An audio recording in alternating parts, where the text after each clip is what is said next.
This call is now being recorded.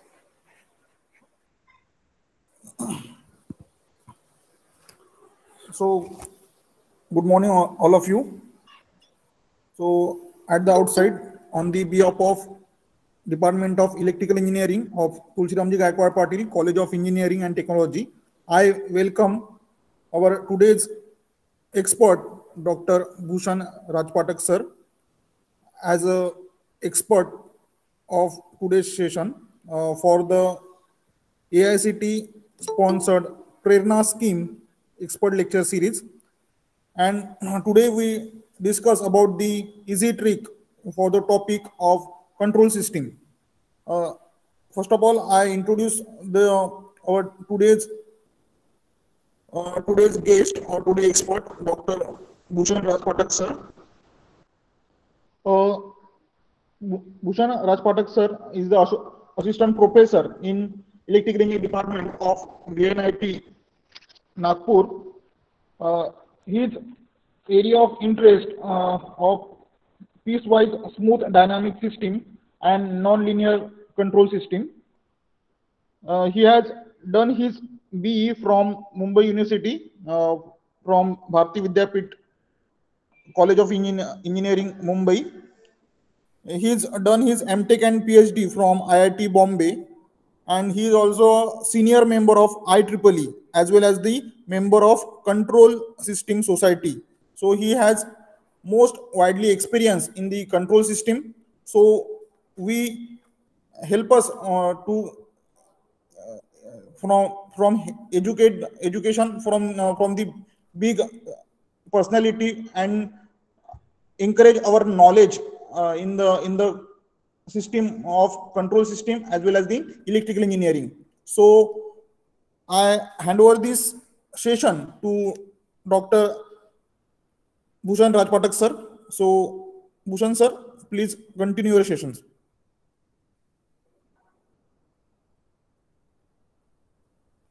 Yes, thank you. Thank you very much for the introduction. Thank you, sir. The audience is comprises of what, final year students? Third year and final year, sir. Okay. Okay, so let me start with some simple rules of block diagram reduction. Then we will see some basics of signal flow graph, and then we will go to state space. Okay. The topics, sir, which are listed are only three. So I should limit to only these three topics, or I should No, talk sir. about all the aspects, Bode All the plot aspects, and sir. All the aspects. okay. Okay. So let me start sharing.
Hello, Bhushan sir.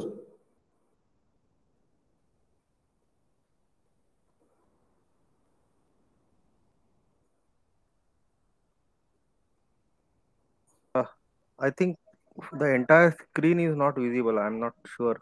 Yes, sir. Not Yes, sir. being, it is not allowing me to share the full screen. No, sir, you are right, sir, to allow the full screen. Okay, is it shared now? No, sir.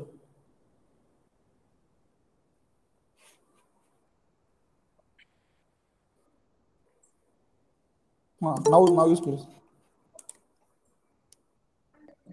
Yes, sir. Now it is shared. Okay.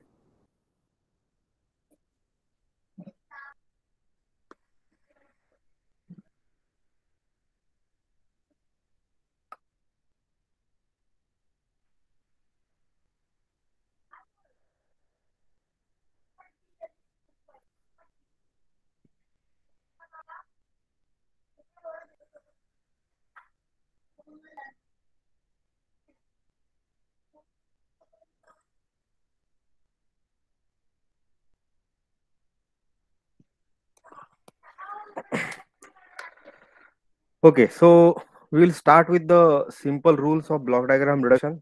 We will summarize these rules. Then I will talk about basics of some control aspects, and then we will move to next topics.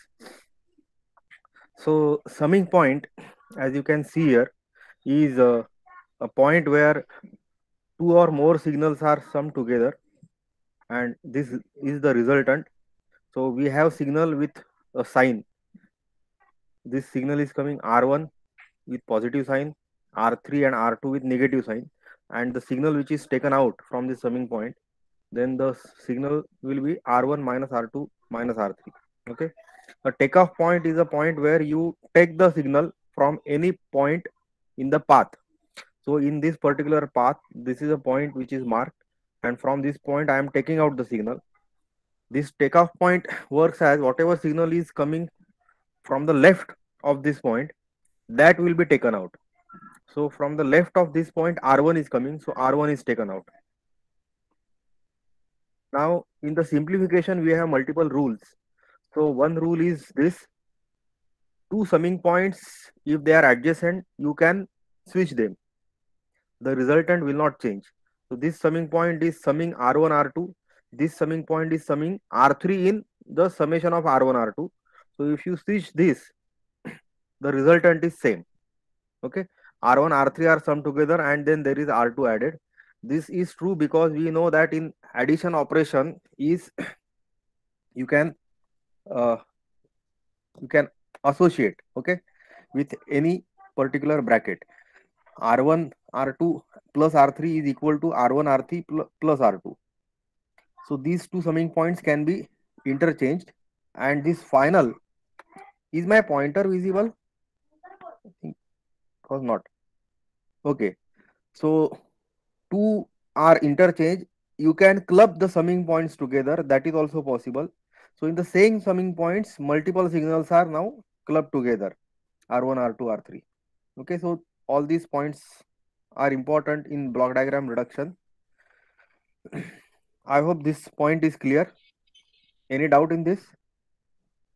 Or the doubts you can, whatever the doubts you have at the any point, you can stop me and you can ask your doubts. Okay. Okay.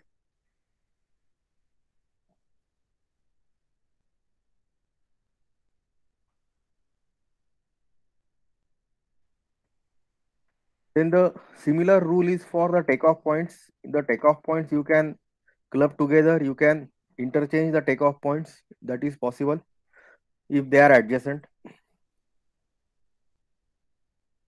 Shifting summing point beyond and behind the block. These are important rules now. So you can see here you have a summing point here. Okay. So this summing point is beyond the block. This you are shifting behind the block. Okay. So the rule is clear. Rule says if you are shifting it behind, then whatever are the signals coming at this summing point, those signals should be shifted also. So here the signal was coming GR1 and this was R2. Now if this point is shifted behind here the summing point will sum only R1, R2, but we want GR1 plus R2. Okay, that is the final product which we want. So that should not change after our shifting summing point. So here we should get the same signal GR1 plus R2. This summing point is giving only R1, R2. Okay. So if that is given here, R1, R2, and G is the block or path gain, then G will multiply R1, G will multiply R2. Okay, like this will happen. That means R1G plus R2G. We want only G1 R1 plus R2. So the only possibility is we have to use this block 1 by G with R2, so that this G will multiply R2 by G, and then G will be cancelled, and the final answer will be only R2. So whenever we are shifting summing point behind the block, then whatever is this gain, that the reciprocal of that block will come to the signal in this path. Okay, so this is important rule, shifting summing point behind the block. Now you can predict what will happen if we are shifting summing point beyond the block. Okay, so that rule also we will see.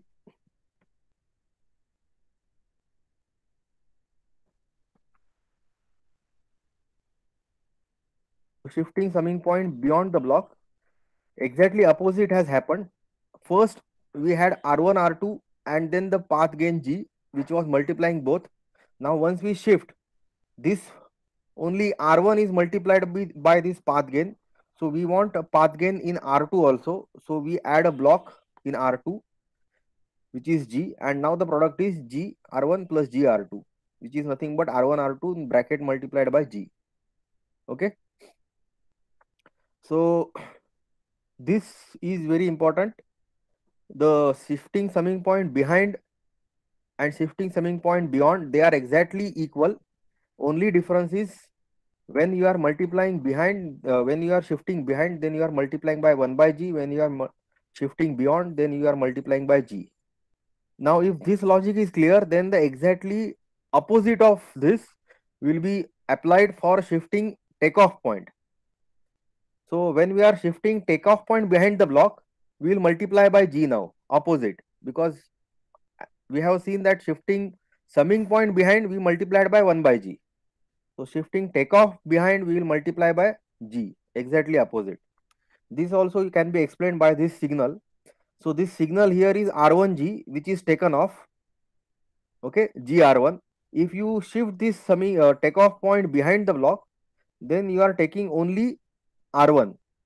So that is why you require a block here called G. So the signal taken off will be GR1. Okay. And next is shifting takeoff point beyond the block. So this shifting will be now 1 by G. Okay. This is exactly opposite to summing point. Shifting summing point beyond, you multiply by G. Here you take reciprocal of G. Okay.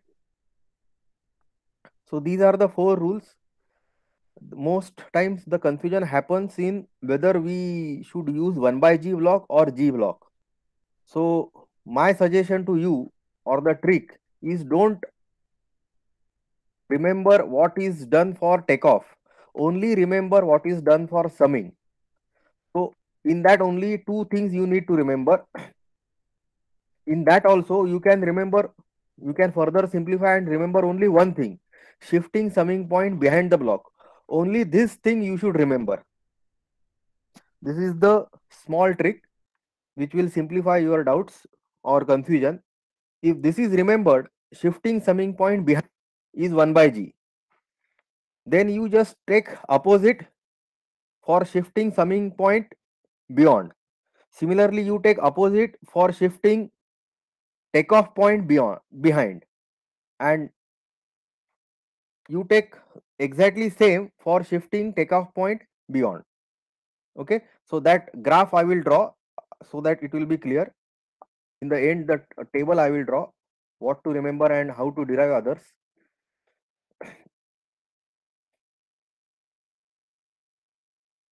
And the last one is critical rule. Here sometimes question comes where you will have to use this rule. As far as possible, this rule should be avoided because this complicates the thing. The golden rule in block diagram reduction, and for that matter signal flow graph also, is to try to shift summing points to the left of the figure and try to shift takeoff points to the right of the figure as far as possible. Okay, but if this kind of thing arises where it is inevitable that you have to shift takeoff point behind the summing point, then this is what it will result in, that I have drawn here. So this I will explain in brief. What is happening here, you see, this is a summing point. I will use marker here. So this is a summing point R1 and R2.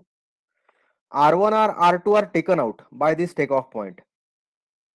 Okay. Now if you move this takeoff point behind this, then by default this takeoff point will just move R2, sorry, R1, because that is the only signal. But we want to take off R1 plus R2. Okay. So here we will have to use extra additional summing point, and from this summing point where R1 is coming and R2 signal is coming, from this R2 we will have to use extra takeoff point, take off this signal R2, sum with this R1, and then you will have this takeoff point R1 R2. So if you are, in short, shifting one takeoff point behind the summing point, then you are adding extra summing point and extra takeoff point in the system. Okay, this is this is called critical rule. Further, this will, you will have to simplify. That is why this should be avoided, because you are adding extra points in the system. Okay, which can complicate the system if the rule is added inappropriately, okay, or where it is not required. If you add the rule where it is not required, then this will complicate the system.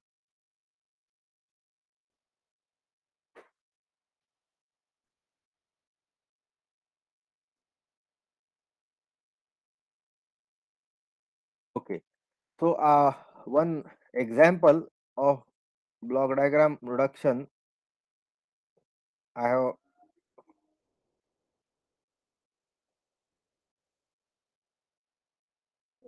using critical rule. Okay,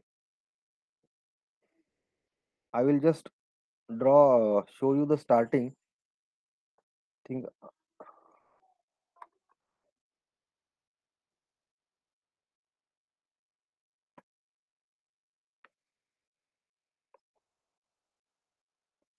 Okay, I will not explain this problem in full detail, but just to give you the idea where this critical rule comes into the picture, where it is necessary to use critical rule. So this is the block diagram given.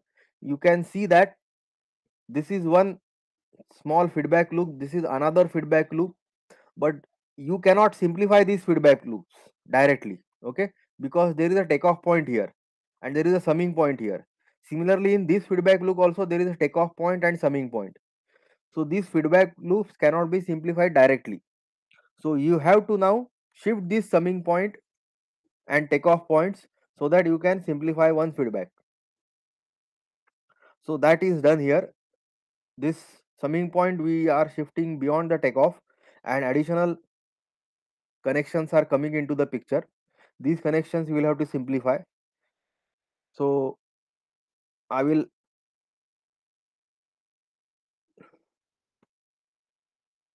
just go through this. I will not go through the details, but I will go to the simplification directly. So after that simplification, we got this diagram where one feedback loop is solved. Now this another feedback loop is remaining. So again the critical rule, with this critical rule additional signals are coming, like this here it is shown. Now that we will have to solve, and now once that is done, then you can see now we have this feedback and this final feedback. So the third critical rule is not necessary. Please understand, you don't need to shift takeoff point here, because this takeoff point can be shifted to this particular point, and then this feedback loop can be solved. So this is important to understand where to use critical and where it is not required. So here comes the again use of golden rule. As far as possible, shift the takeoff points to the right, shift the summing points to the left. Okay, so with that rule, this takeoff point will be shifted here, and no use of now critical. You just have some parallel paths and feedback paths. They are solved and you get one final transfer function. Okay, now this is just simple feedback loop which you can solve and you will get the answer. So the starting diagram where it looks very complicated, with use of two critical rules or two times applying critical rules, we have solved this example and the final answer is obtained. Okay, so this is one classical example where critical rule is required. You can try this problem without critical rule, and you can assure yourself and or check yourself that this problem cannot be solved without the use of critical. Okay, you have to use critical rule. So sometimes this kind of problem comes where you will have to use the critical rule, and at that time this kind of simplification, or because additional elements are coming into the in the diagram because the use of critical, so this kind of simplification is very important. Very carefully you will have to do this step by step. Okay, this is about block diagram reduction. So now we will move to signal flow graph.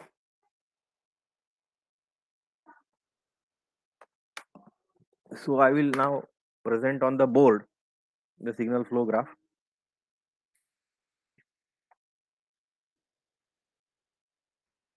And if you have any specific doubt, you can ask those doubts at that particular time.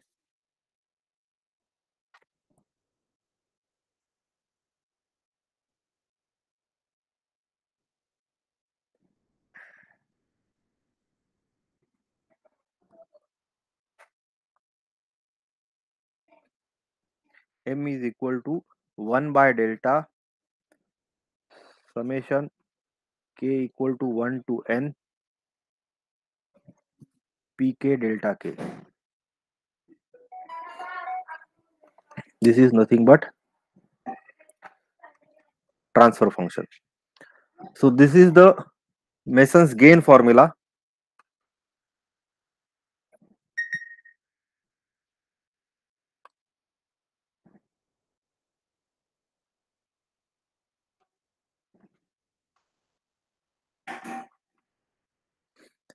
Okay, where pk is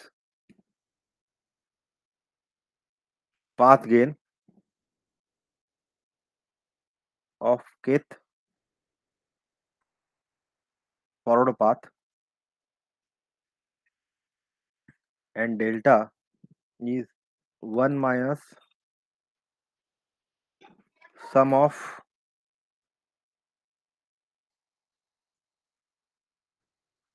loop gains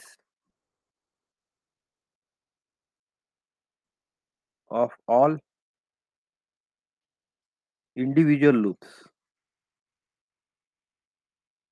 plus sum of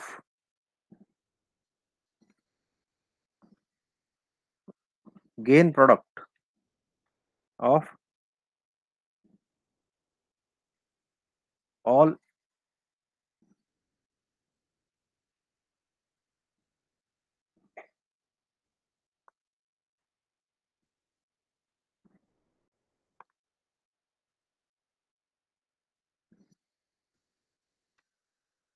all possible combinations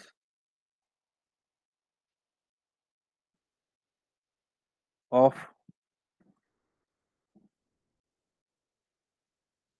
two non touching loops.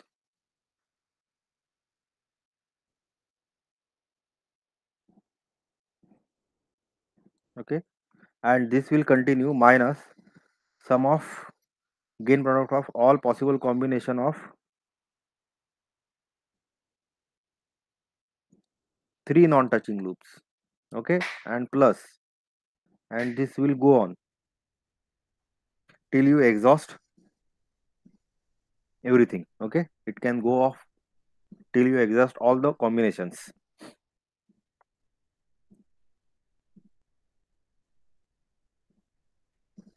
and delta K is exactly similar in nature, but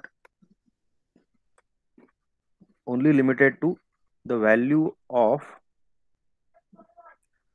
okay, value of delta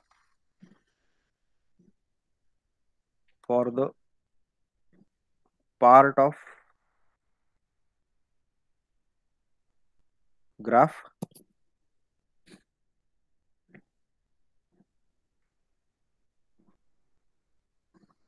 non touching to kth forward path.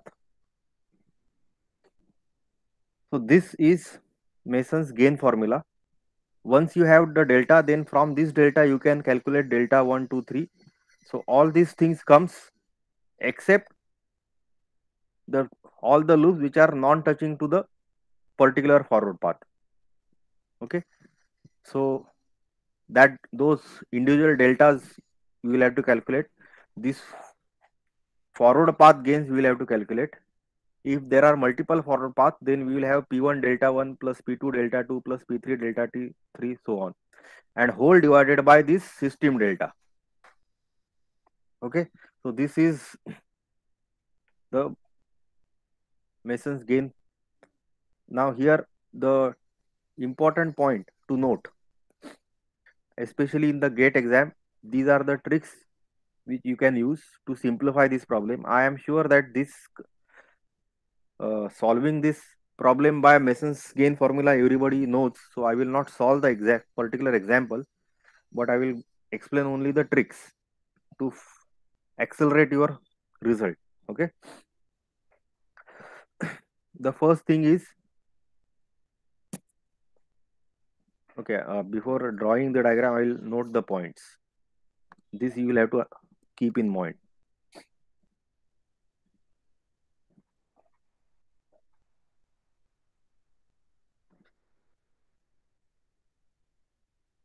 From block diagram,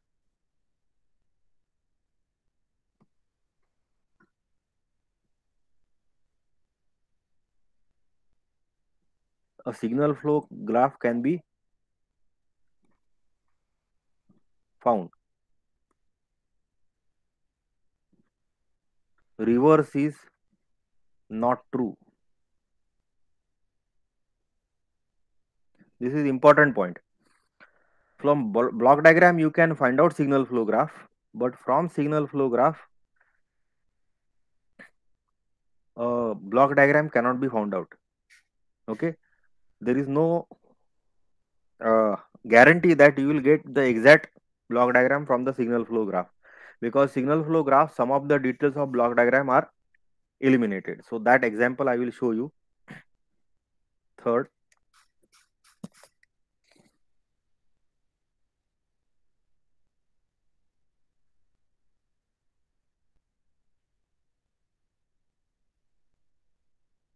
signal flow graphs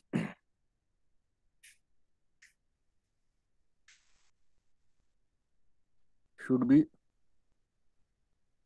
solved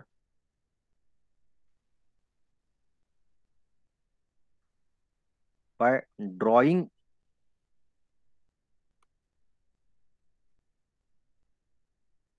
individual loops.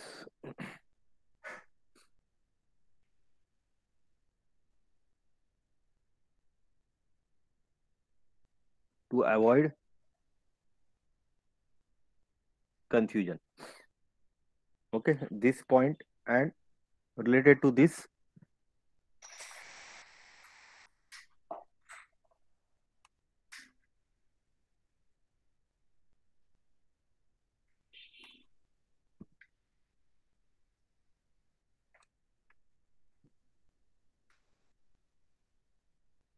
the loop gain should be written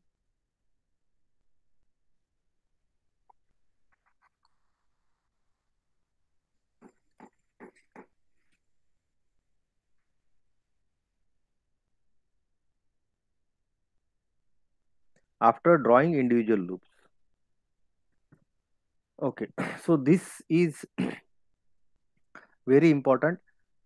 Many times when we are solving the signal flow graph, from a particular block diagram, either or if the graph is given signal flow graph and we are finding the transfer function, then these points are missed.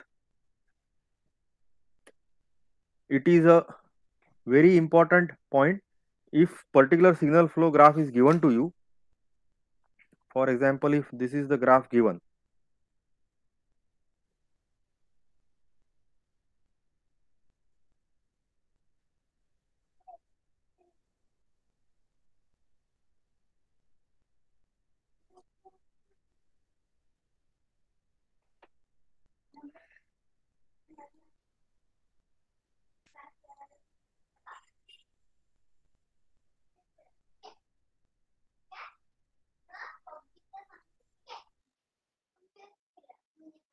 okay, so if this is a signal flow graph given, then what is happening is, if you try to find out forward path and individual loop gains, then there is a high chance that you will miss some of the either loop gains or some of the loop itself. So the best practice is you draw this kind of loop, and immediately here, let's say I will write these values also to be more precise.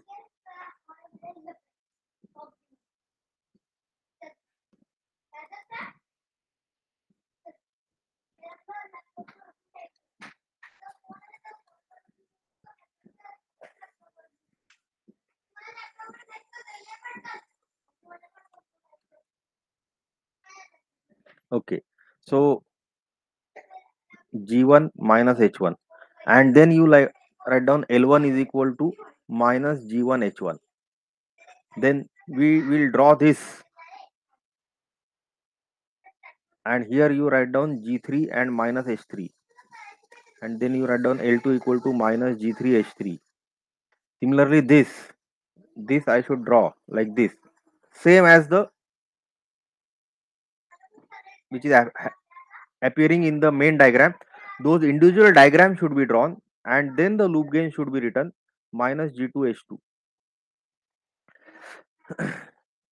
So if you develop this practice drawing the individual loops and then writing the loop gain, then there is almost certainty that you will not miss calculate the gains, as well as you will not miss any individual loop, because visually you can then check by placing this is coming here, this is coming here, this is coming here. So these loops are done. Okay, so this is the way to solve the block diagram. You have to draw these individual loops, and then you have to write the loop gains. Okay, those who miss this, now forward paths also, you can draw the forward path, and then you can write. So this is G4, and this forward path is G1, G2, G3. Okay, so P1 is equal to G1, G2, G3, and P2 is equal to G4. This actually helps in finding out delta as well as delta K, because you have to find out non-touching loops to particular forward path. Okay, and the combination of two non-touching loops, three non-touching loops. Okay, mutually non-touching loops.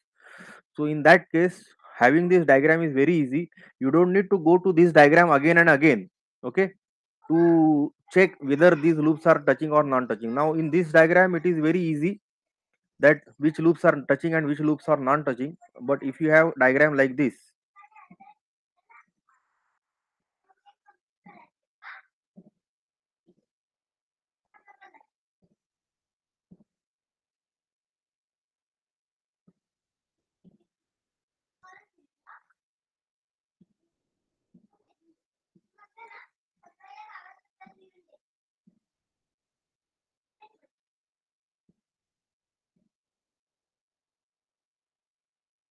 this kind of problems also come.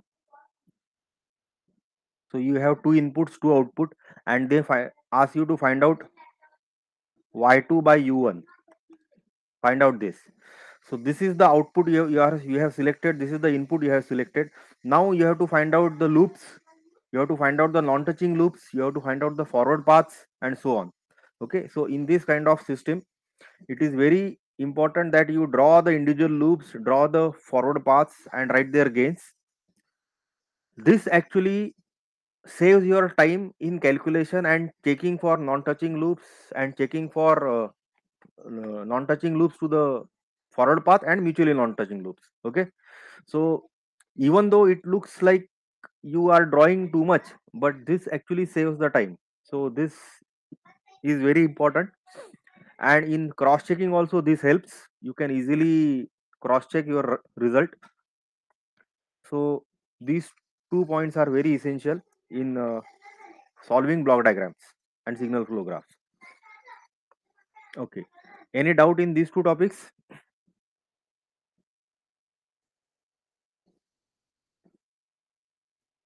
Okay, now let's move to Bode plot. The important point. Okay, so sorry, before that, that last point I did not explain. So I have written here, from block diagram to signal flow graph can be found, but reverse is not true. So here is that example actually. So this is the signal flow graph for the block diagram which I had shown you, where we use critical rule. Okay, where we use the critical rule and solve that particular problem. So in the starting, in the beginning, I have shown you that particular block diagram. For that block diagram, this is the signal flow graph. Now you can see in the block diagram we had summing points, and near summing point we had takeoff point. Okay, this was the system.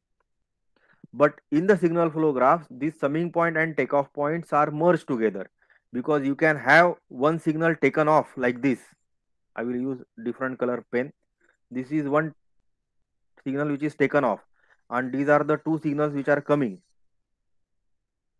Okay, so in the block diagram you can have like this a system where one signal is coming, two signals are coming, and particular takeoff point here where the signal is taken off. In this kind of system, this is simplified in the signal flow graph, as these two individual points, this point and this point, they are merged together, and you have only single node here, because signal flow graph talks about nodes. So there is only one node. So you are mixing signal summing point and takeoff point. Okay, in signal flow graph. In signal flow graph, if I give you this graph, there is no way to check whether this is your summing point or takeoff point, or whether two particular summing and takeoff are merged together to form a single node. Okay, this signal flow graph can be, if you want further space explanation, I will give you just drawing this. So this particular signal flow graph can be like this also, where you have this, and instead of this coming here, you will have this.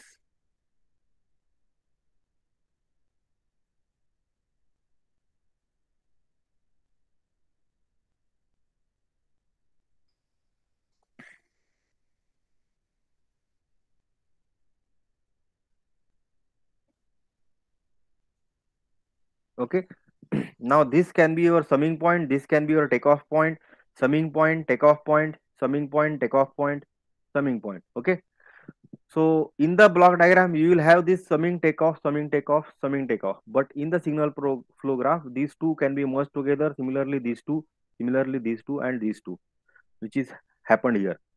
Okay, so the point is, if you have a block diagram you can find a unique signal flow, that is okay. But if you have a signal flow, there is no guarantee that you will find a unique block diagram.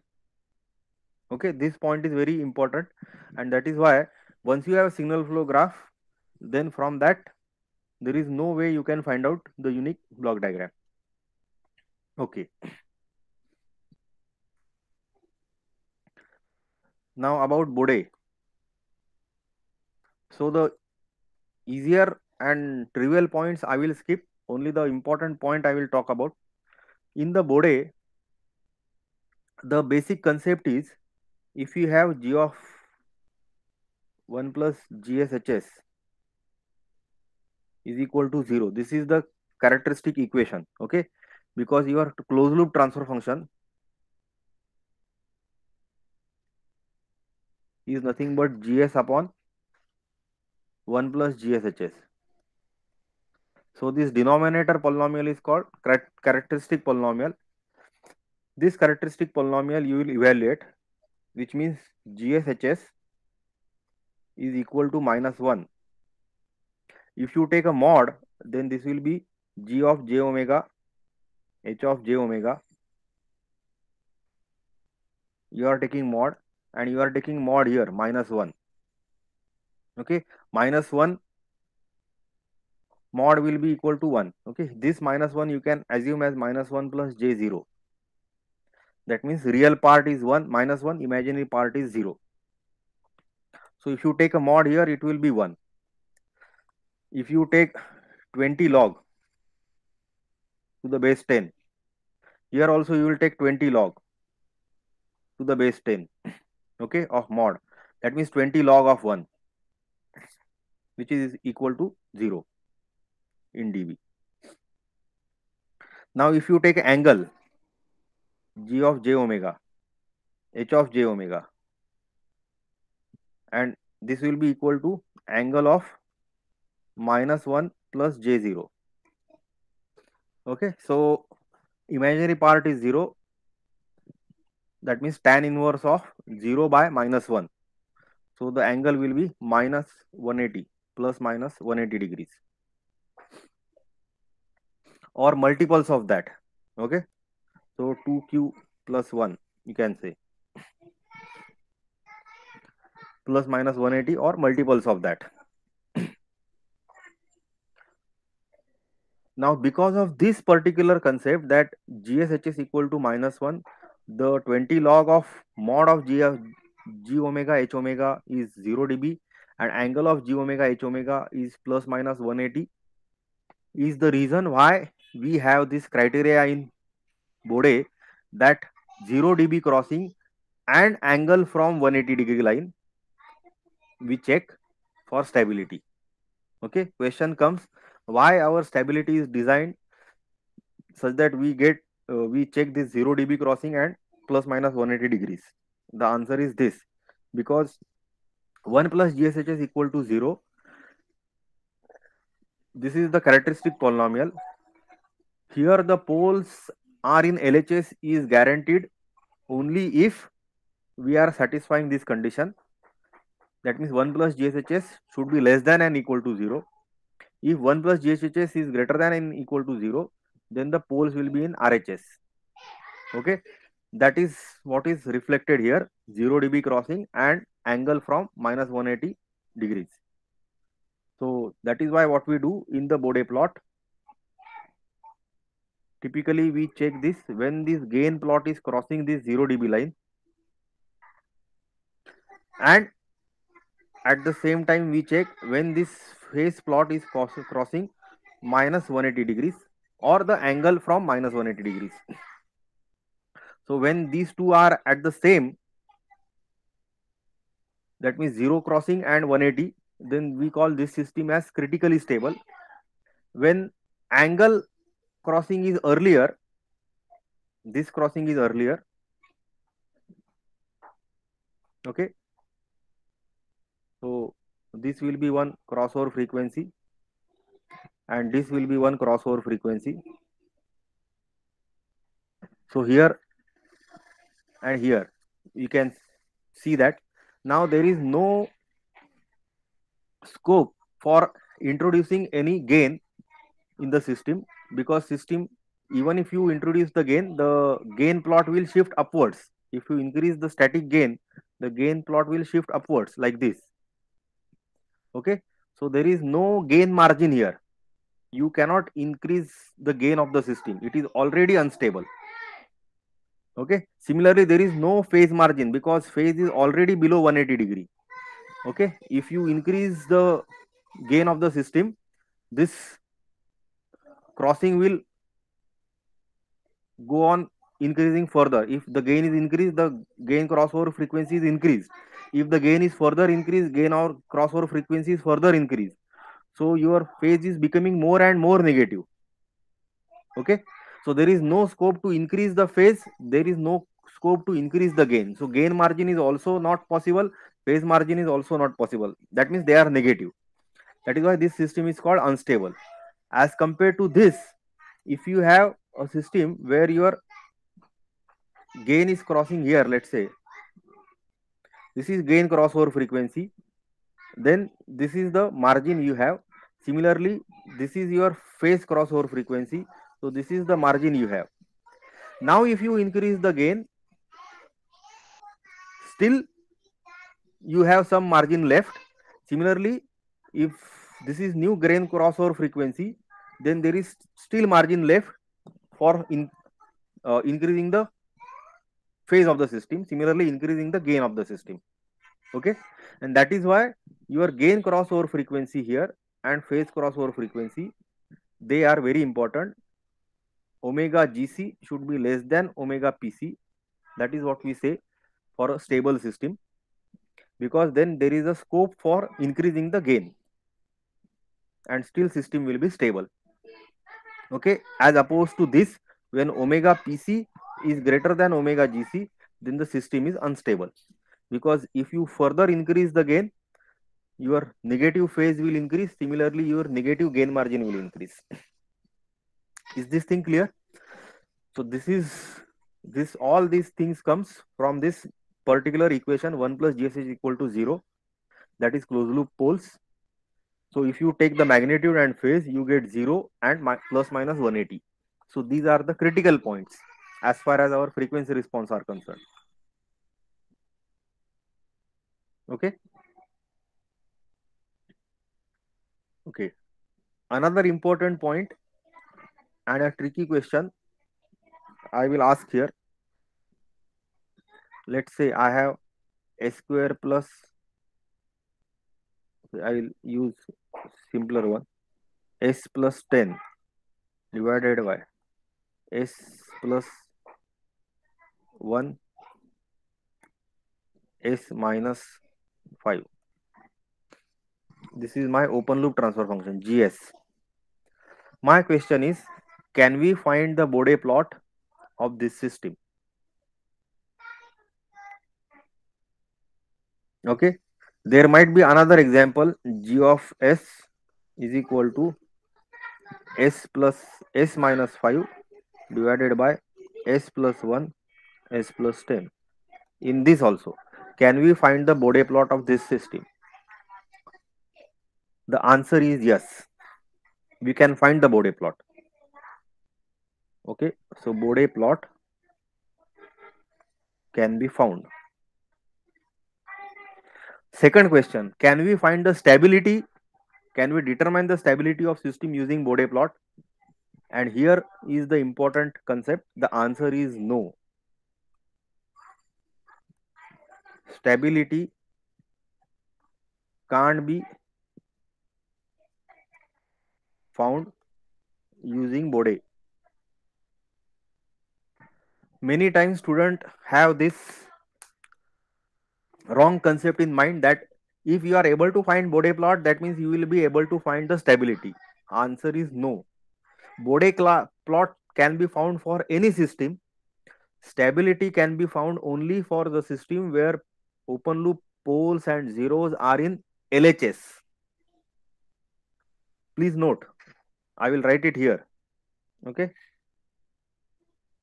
Only when all open loop poles and zeros in LHS, stability can be found. Bode plot can be used to check the stability of system provided all the open loop poles and zeros are in LHS. If any of pole or zero is in RHS, then you can find the Bode plot, but stability cannot be found. Okay. Now question is why? Why these things? The answer is this: plus minus 180-degree angle, you get the stability, 0 and plus minus. So Bode plot doesn't differentiate between whether the angle is plus 180 or minus 180 or multiple of plus 180 or multiple of minus 180. Bode plot doesn't make any difference. Okay. So what happens is, if you have a system where you have 1 upon s plus 10, what will be the Bode plot?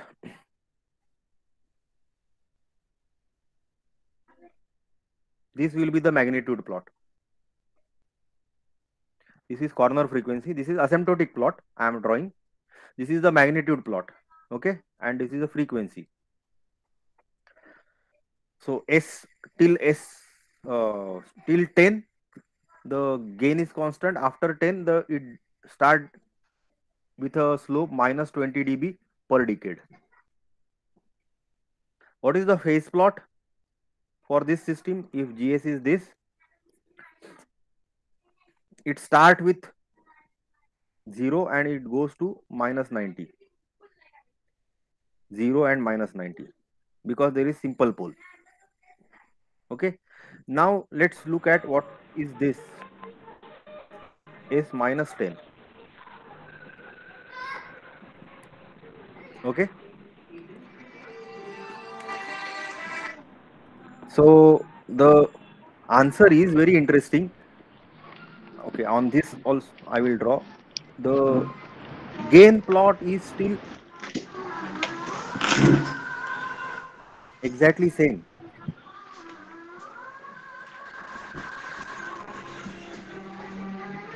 But interestingly, the phase plot changes now for this particular pole, S minus 10, because now here it will be tan inverse of minus tan inverse of minus 10. Okay. Minus 10 will come divided by something, j omega. Okay. So I will not go into the mathematical of this, but because of this plus and minus sign, the phase plot will be like this now. Okay. So 0 to, let me draw it here. This is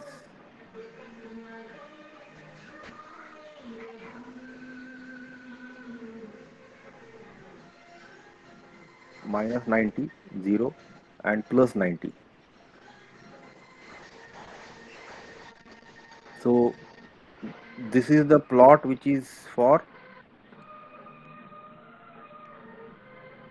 pole in RHS, and this is for pole in LHS.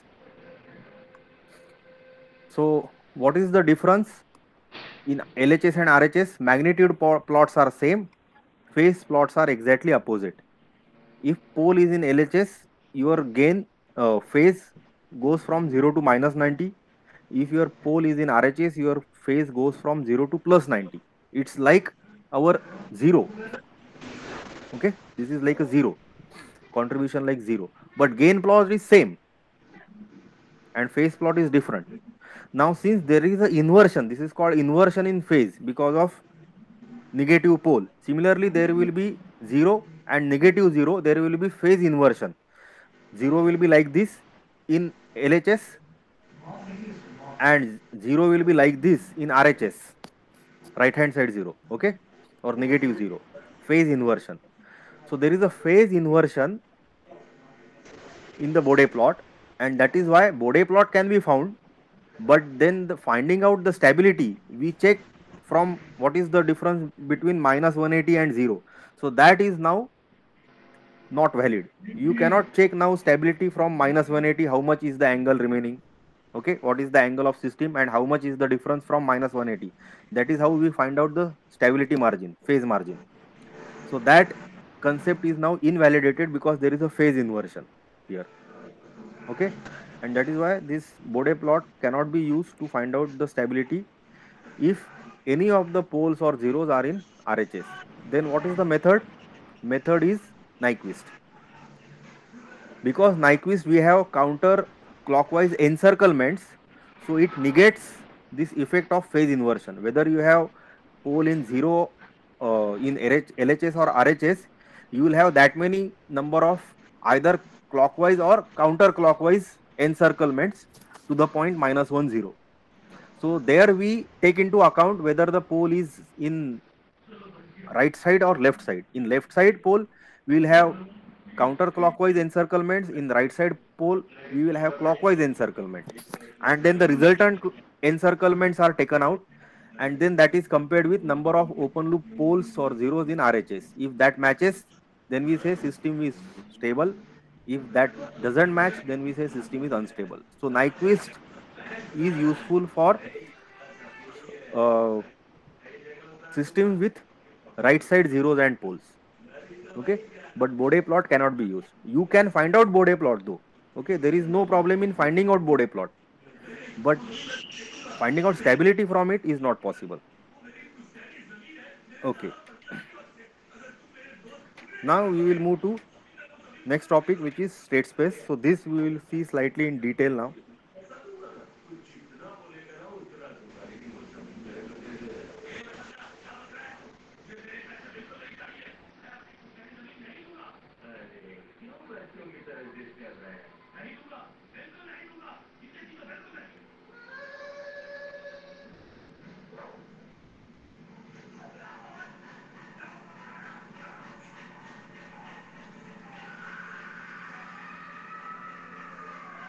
I think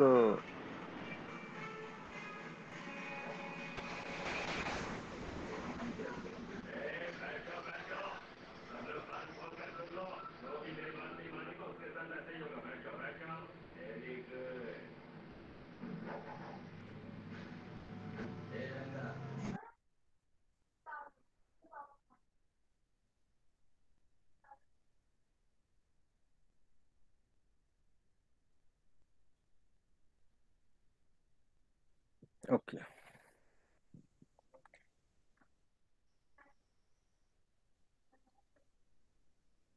State space.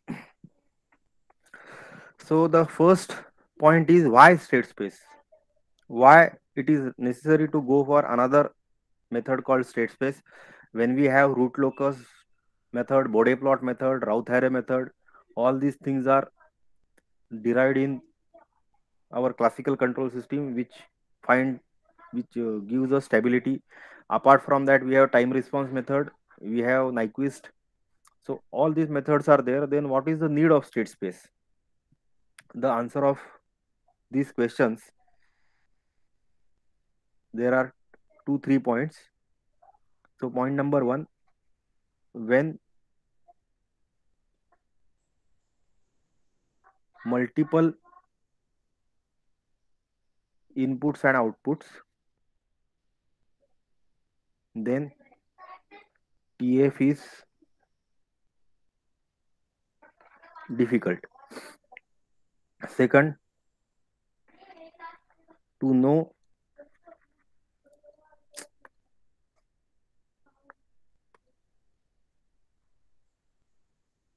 the internal state of system at any point, and to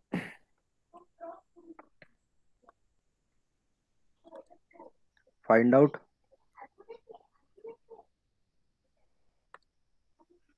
not find out to predict output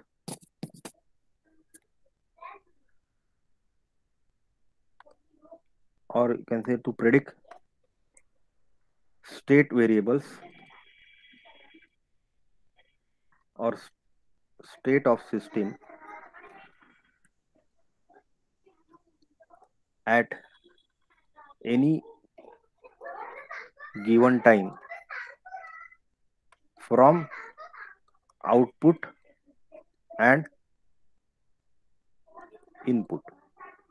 So these are the three important points for which state space is needed.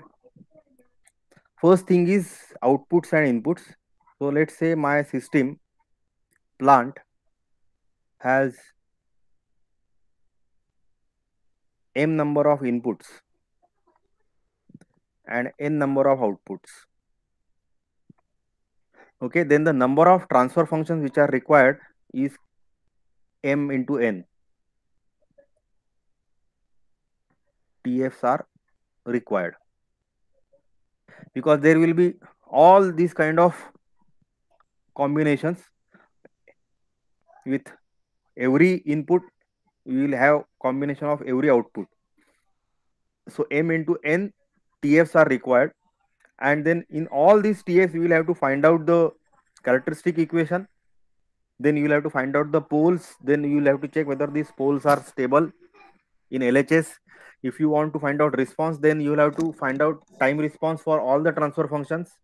So let's say if I have 4 inputs and 5 outputs, then I am talking about 20 transfer functions. In all these 20 transfer functions, I will have to find out the poles, then find out responses. If I want to find out stability, then I will have to draw root locus for these or Bode plots, 20 Bode plots. So it is very difficult to analyze the stability of system when there are multiple inputs and multiple outputs. This is one limitation of transfer function. That is why state space is preferred. Second point, to know the internal state of a system at any point.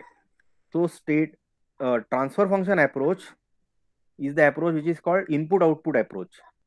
So if we have a system with some input and some output, then TF is just output divided by input, either in Laplace domain or whichever domain, j omega domain, okay, frequency domain. But it's just relation between or ratio of output to input. If I have a system like this,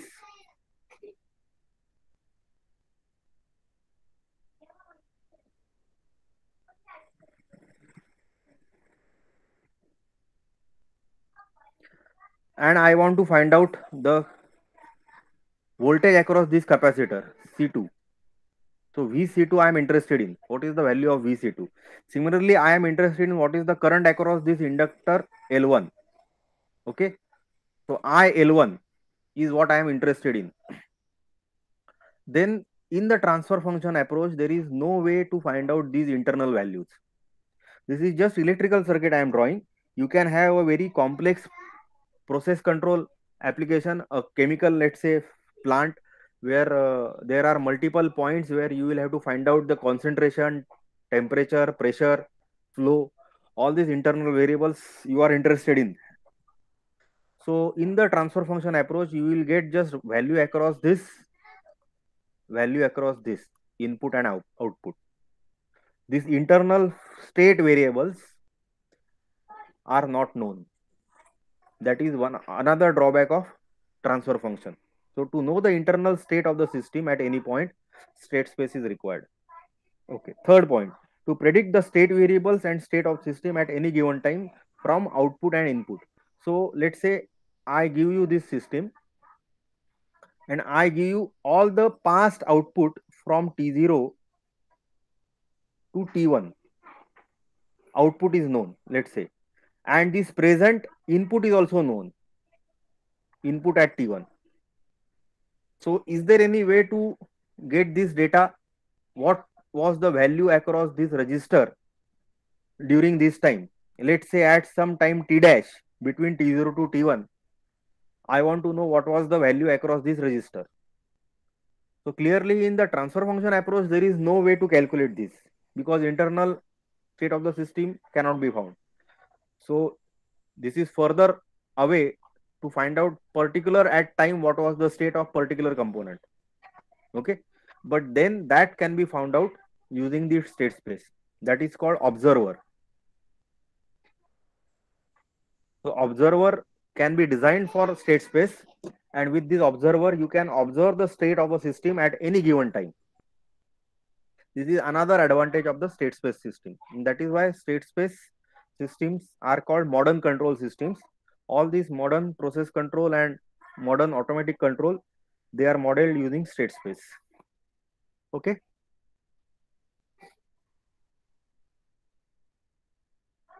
Okay. Now in the state space, let's go slightly deeper, and this again you might be knowing.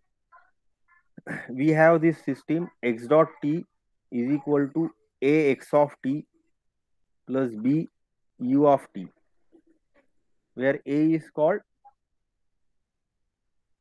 system matrix, b is called input matrix, and this is called state equation. Similarly, we have another equation y of t is equal to cx of t. This is called output equation, and c is called output matrix.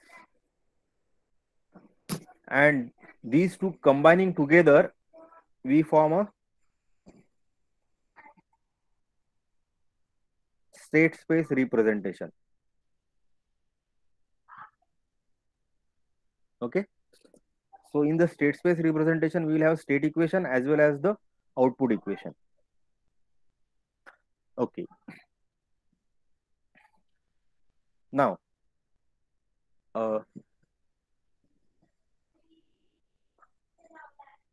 sir, are you there?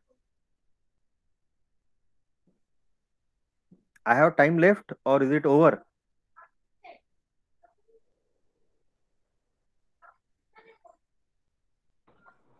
Hello? No, sir. Yeah. No, sir. Your time. Time is not. Time is No, over. no, no, sir. It is from up to 1 p.m. Okay. Okay. ठीक है. Okay. So the first thing is to convert this into Laplace. So if I convert this into Laplace, then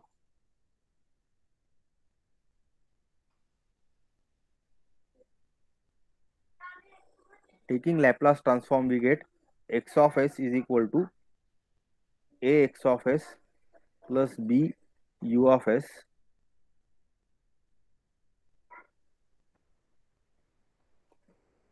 and here comes s. Okay, because x dot t. If you include the initial condition, then here there will be additional term minus x0. Okay, and then y of s will be equal to cx of s.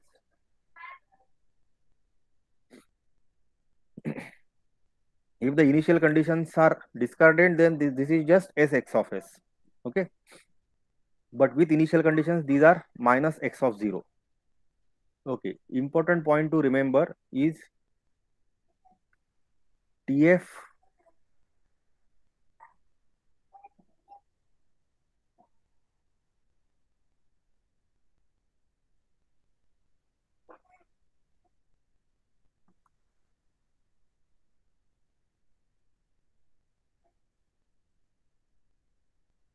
don't consider initial conditions. So if you are taking transfer function, then it is implicitly assumed that initial conditions are 0. In state space, you can have initial conditions. So that is another advantage of state space. Okay, initial conditions can be incorporated. Okay, now this means s x of s minus x of s a x of s will be equal to x of 0 plus b u of s. So you can have this s I minus a taken out into x of s will be equal to x of 0 plus b u of s. So x of s will be equal to si minus a inverse x0 plus b u of s. Okay, there is one more important point to note. Si minus a is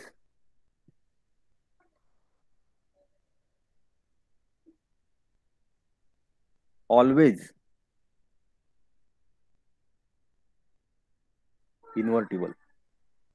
There is a mathematical proof also for that. You can show that Si minus A is always invertible, irrespective of rank of A. A may not have full rank, but still Si minus A will always have full rank. Okay, so Si minus A is always invertible. So Si minus A inverse exists. Okay, so this is x of s, x of 0 initial condition, b u of s. So if you take Laplace inverse, then x of t will be equal to this Si minus A inverse. You will take Laplace inverse. So Laplace inverse of Si minus A inverse, x of 0 is constant, so it is taken out, plus, oh sorry, I forgot to write here also. Si minus A inverse will be here also, b u of s. We are taking Si minus A inverse. So here it will be now Laplace inverse of Si minus A inverse b u of s. Now there is a function in s here. Let's say this we denote by phi of s. So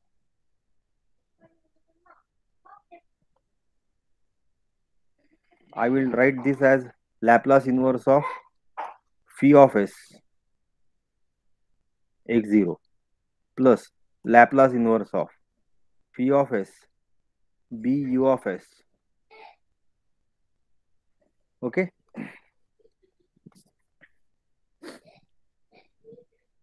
Function in S, their multiplication in Laplace domain. If you take Laplace inverse, then there will be convolution in time domain. Multiplication in Laplace, if you take Laplace inverse, convolution in time. Similarly, multiplication in time, you take Laplace, convolution in Laplace. Okay, so this is nothing but phi of t x0 plus this will be 0 to t e raised to minus, I will have to use different variable, t minus, let's say tau, b u tau and d tau. So if you take Laplace inverse of multiplication of two functions in S, it will be convolution in time. So this is the convolution e raised to minus t minus tau b u tau d tau, where tau is the integration variable and this integration will run from 0 to t.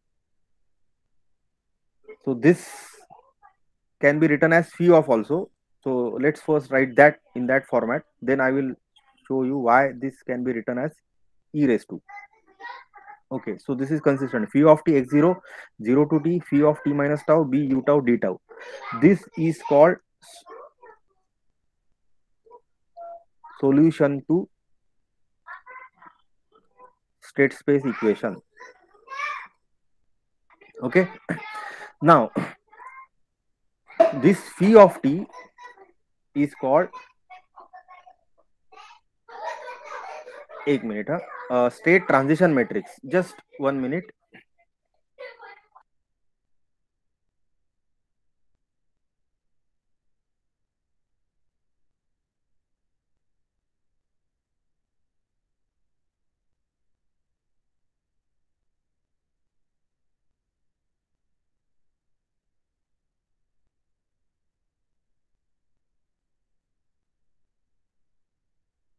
Hello.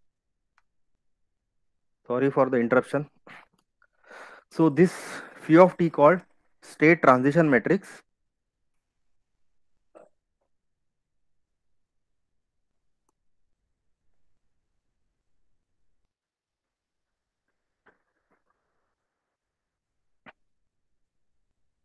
This is nothing but Laplace inverse of Si minus A inverse. Okay. Now, for time invariant system or linear time invariant system, that means for LTI system,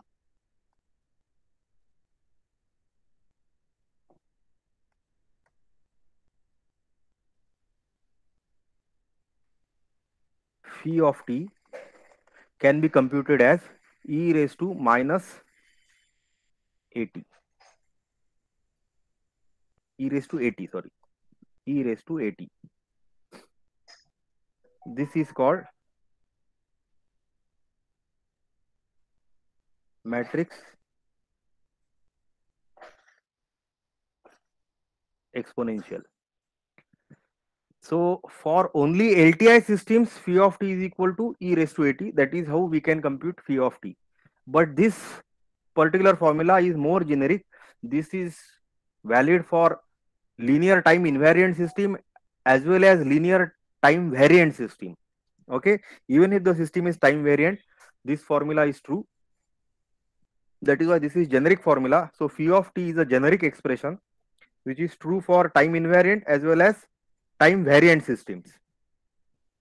But if the system is time invariant, and that is the case, you will be dealing in your gate, we will have only LTI system. So for that, you can always consider phi of t is equal to e raised to at. Okay, so this then expression can be written as, for linear time invariant system, x of t is equal to e raised to at x0 plus 0 to t e raised to a t minus tau b u tau d tau. Now this is called complete solution to state space equation. In that there are two parts, this part and this part. This is called zero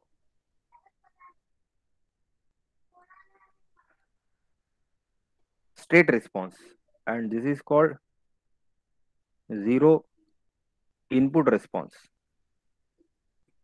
That means if the system is autonomous, in the absence of input, system will be governed by its initial conditions. So this will be the then soft will be just e raised to at x0, autonomous system without input. Okay. In the absence of initial state or initial condition, that means assuming initial condition as 0, if system evolves from the initial state 0, then this part will vanish and only this part will be there. This is called zero state response. Okay, so zero state response is considering initial condition 0. Input response is considering input as 0. Now relation with transfer function is here. In transfer function, only this part comes, transfer function. Okay, because you know that TF is nothing but YS by US. Okay, so YS is equal to TF into US. So Y of t will be equal to then 0 to t, and since this is the TF, which you can say as H of S, so it will be H of t minus tau b u tau d tau. Okay, so this is transfer function part. In transfer function, we always assume initial condition 0. But the advantage of state space is you get both the parts, the transfer function part also as well as the initial condition part also. So in the system, if there are some initial conditions, then again you will have to go for state space representation, because then you cannot have transfer function approach. Okay. Okay. Now this again we will revisit. So x of s we had obtained as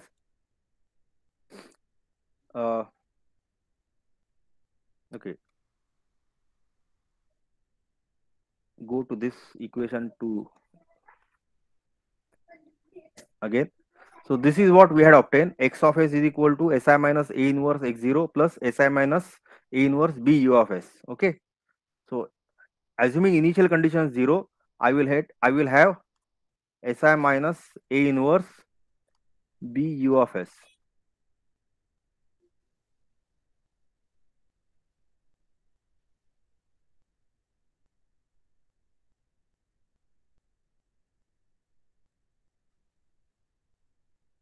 Okay, and y of s is equal to Cx of s, which is nothing but C into Si minus A inverse B u of s.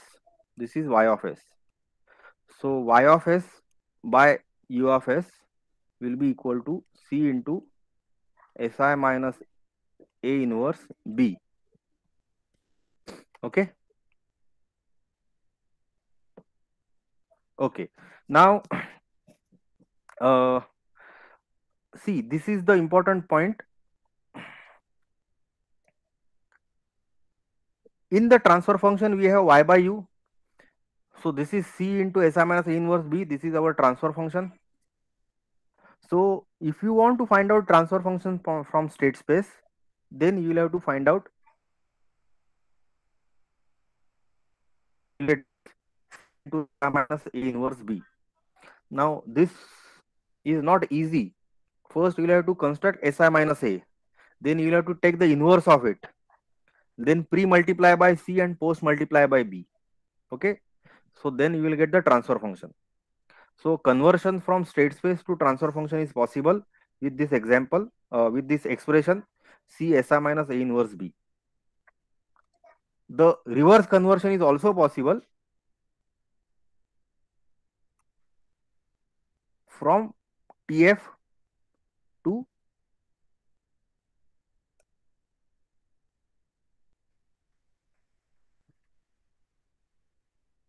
state space. Okay, from TF to state space, how to write? The answer is simple.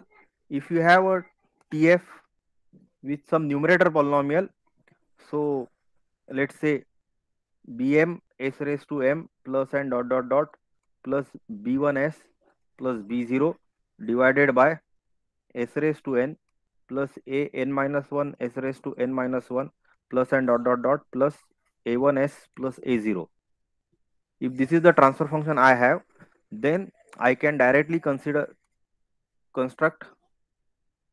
A matrix as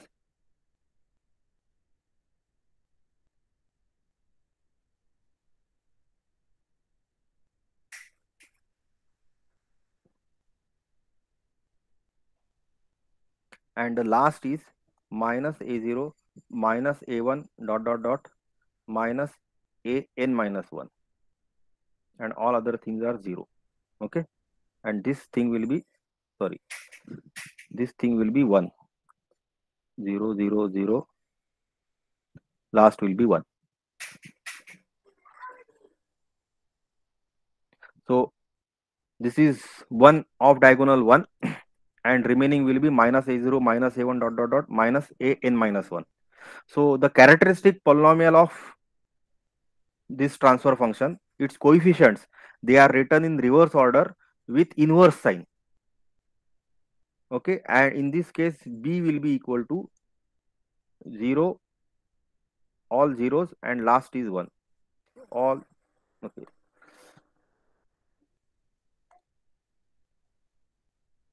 Zeros and last one, this will be B. Okay, and C will be equal to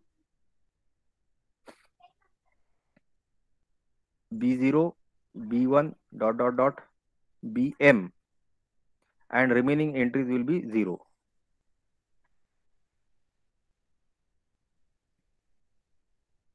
M assume less than n. Okay, typically that is the case. M will be less than n.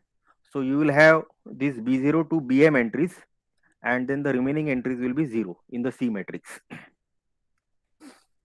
Okay, so this is how you can convert transfer function to state space. This is called controllable canonical form. Okay, this particular form where B is 0, 1, C is all the numerator polynomials in reverse order, A is all off diagonal 1, and the last row has coefficients of characteristic equation or denominator polynomial in reverse order with inverse sign is called controllable canonical form.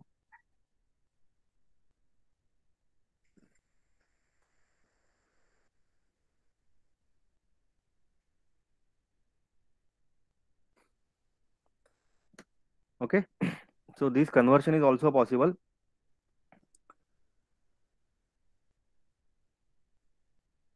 Okay, now the final point, and then I will stop, is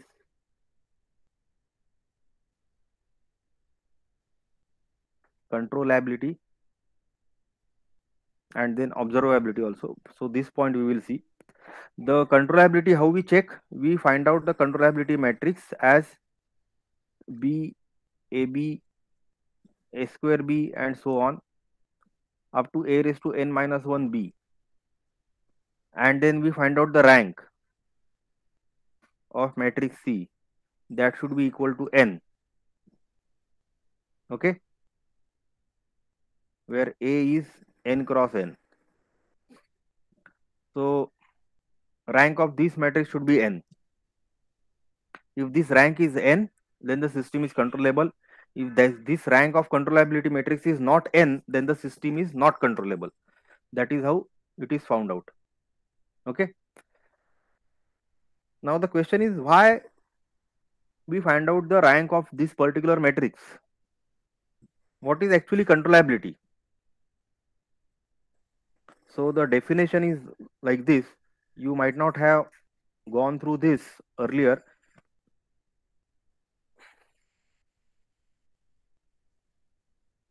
A system is called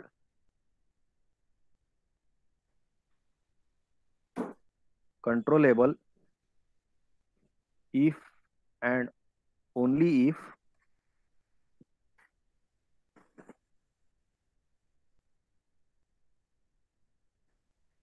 sorry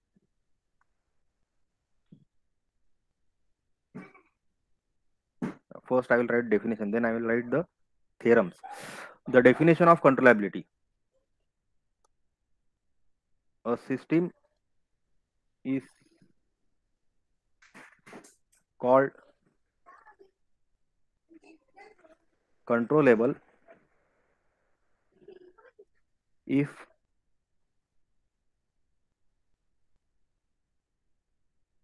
a state vector x of t can be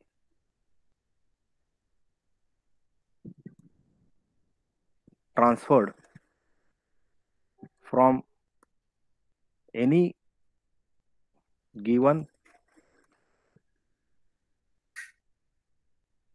initial state to final state in finite time. This is the definition of controllability. A system is called controllable if a state vector xt can be transferred from any given initial state to final state in finite time. Basically, that means there should exist some input such that you can transfer x of t. So I can have this x of tf is equal to e raised to a tf x0 plus 0 to tf e raised to a tf minus tau b u tau d tau. This is the solution of state space we have seen. So x of tf is my final state, x0 is my initial state. So from x0 to xtf, any given x0 initial state to any given final xtf, I should be able to transfer my system. There should exist some input u such that this should be done. If this is possible for all such initial transfers from any initial to any final, then the system is called controllable. This is the definition of controllability. So at one go, this definition looks very easy, but you can understand that if my xt is some state vector, let's say 3 by 3, some entities a, b, c. So x of, let's say t0, I have these values, and x of tf, let's say I have these values x, y, z.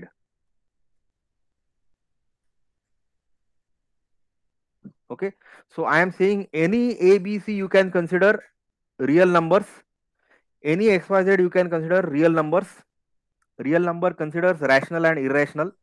So from any given to any final, I should be able to transfer the system.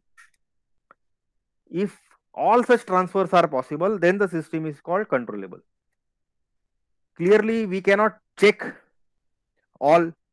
Okay, mathematically, writing is one thing, any given to any final. But practically, if you sit and start checking, then there are infinite values of combinations for ABC. Similarly, there are infinite combinations for XYZ.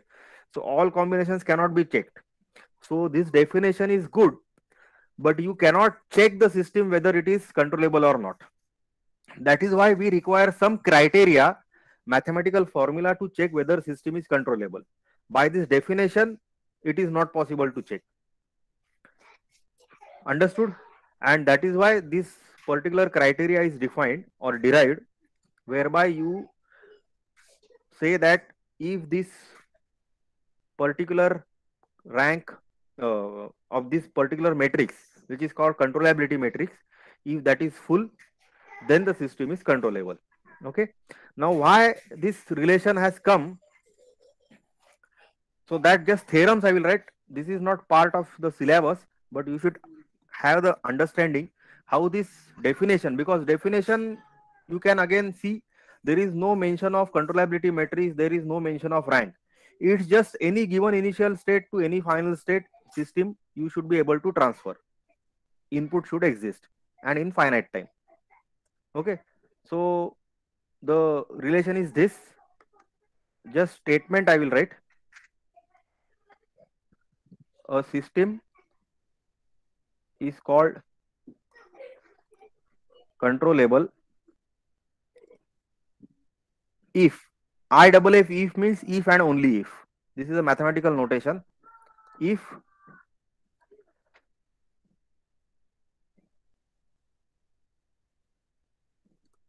controllability Gramian matrix is invertible. So there is one controllability Gramian matrix that we construct. If that controllability Gramian, which is different from our this controllability matrix, this is different matrix controllability, that is a Gramian matrix. So if that particular matrix is invertible, then the system is controllable. There is mathematical theorem. And the another theorem, if controllability Gramian matrix is invertible, then C, which is equal to B AB dot dot dot A raised to n minus V, has full rank. So there is another theorem which says if controllability Gramian is invertible, then this particular matrix has full rank. So if you combine these two theorems, one theorem says A implies B, second theorem says B implies C. So that means A implies C. And these are two-way possible. That means A implies B, B implies A. And the second theorem says B implies C, C implies B. So from this you can say A implies C, C implies A. That means system is controllable if and only if this particular matrix has full rank. Okay, that is how it is done. So this theorem is available on the net. Those who are interested, they can check it. But that is how this seemingly unrelated definition of controllability and this seemingly unrelated criteria for finding out controllability, they are related. Okay. Now one trick. What students do, they first look B, then they find out AB, a vector. Then they find out A square B. For that, they multiply A with itself, find out A square. Okay, this is how they do. Then they find out A square, and with A square they multiply B. So the trick is, once you have AB, with this vector itself you multiply A. This multiplication is easy, okay, because this is a vector, this is a matrix, so this multiplication is easy. Instead of this multiplication of A square, and then with multiplication of A square matrix you multiply B, so this is easier. So B, AB, A square B, this is typical, you will get in the GATE exam. So you find out AB, and with that AB you just pre-multiply A, so you will get A square B, and then you find out the rank, okay, of this. Okay, so with this I will stop. If you have any doubts, you can ask.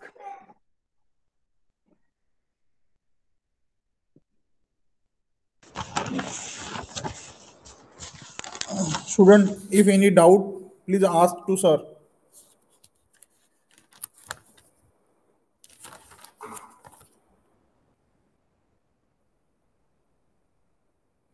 Okay, I think uh, anyone have no doubt. So thank you all of you. Thank you, sir, for giving the knowledge to our student. I think your guidance is helpful for them for GATE point of view. So thank you very much, sir. Okay, thank you. Thank you. Thank you, sir.